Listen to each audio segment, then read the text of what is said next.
It is February 5th, 6 days after I repotted my brassicas. They are growing in the unheated greenhouse, and it has been very cold and in low 20s. They have been freezing and thawing, so at this moment they don't look as well as they are supposed to be. They look like a little bit wilting, but I'm expecting them to recollect themselves. And here is another bunch, and when they grow a little bit more, I'm going to transplant them to their permanent space. It is March 4th. My brassicas have grown big. They are as happy and healthy as they can be, and they are ready to go to their permanent spaces. I'm going to transplant them today, later today, after I prepare the soil. To be successful with brassicas, to get the huge heads of cabbages, broccolis and cauliflowers, transplanting time is very crucial. The seedlings should be still very young, as you can see there, and the stems should be very tender, and the seedlings should not have any signs of dryness. If you see overgrown seedlings, or if there is a sign of drying out, or if the stems have started to stiffen, you should avoid those seedlings, because they don't give, even if you feed them well, even if you do everything correctly, they would not give bigger head than tennis balls. This is the example of very healthy, tender, young cabbage seedling, and it is just ready to go to transplant. Maybe it has one more week. After that, they are not supposed to be planted.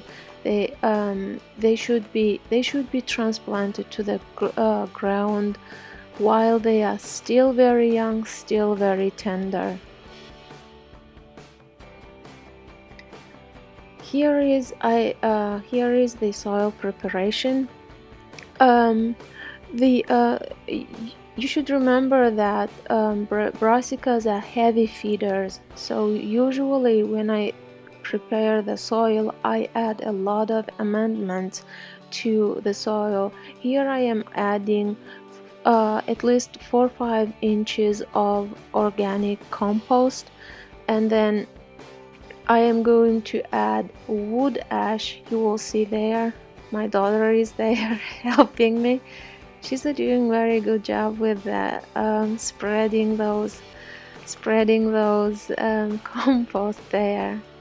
It's a lot of fun with working with the kids.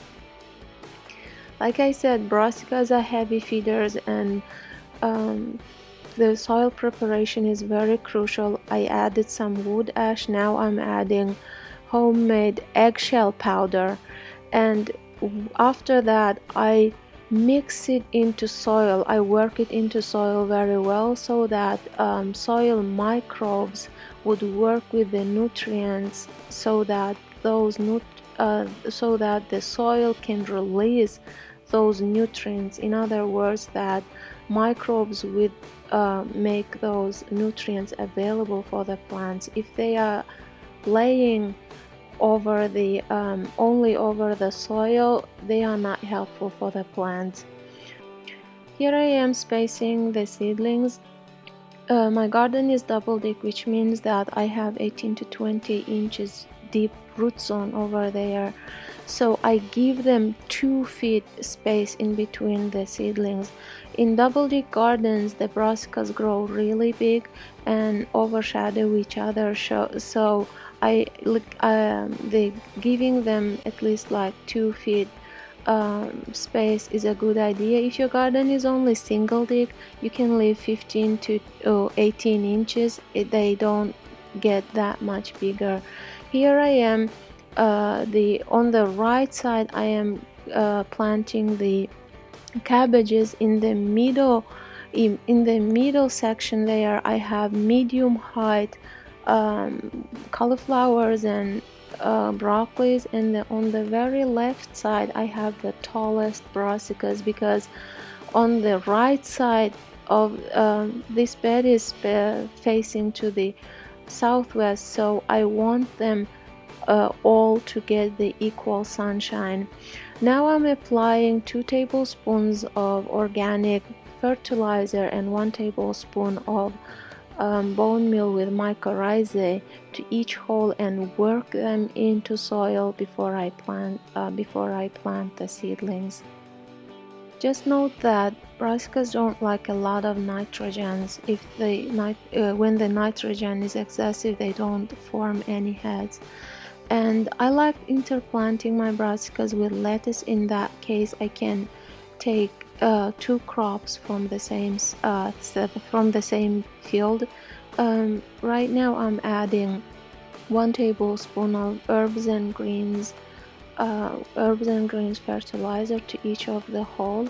By the time the brassicas take off and right before they start to form head, the lettuce will be ready and harvested, so that brassicas would go on by themselves. I water the seedlings with fish fertilizer. I add 3 tablespoons of fish fertilizer to each 2 gallons of water and water them thoroughly. It will provide enough nitrogen and phosphorus.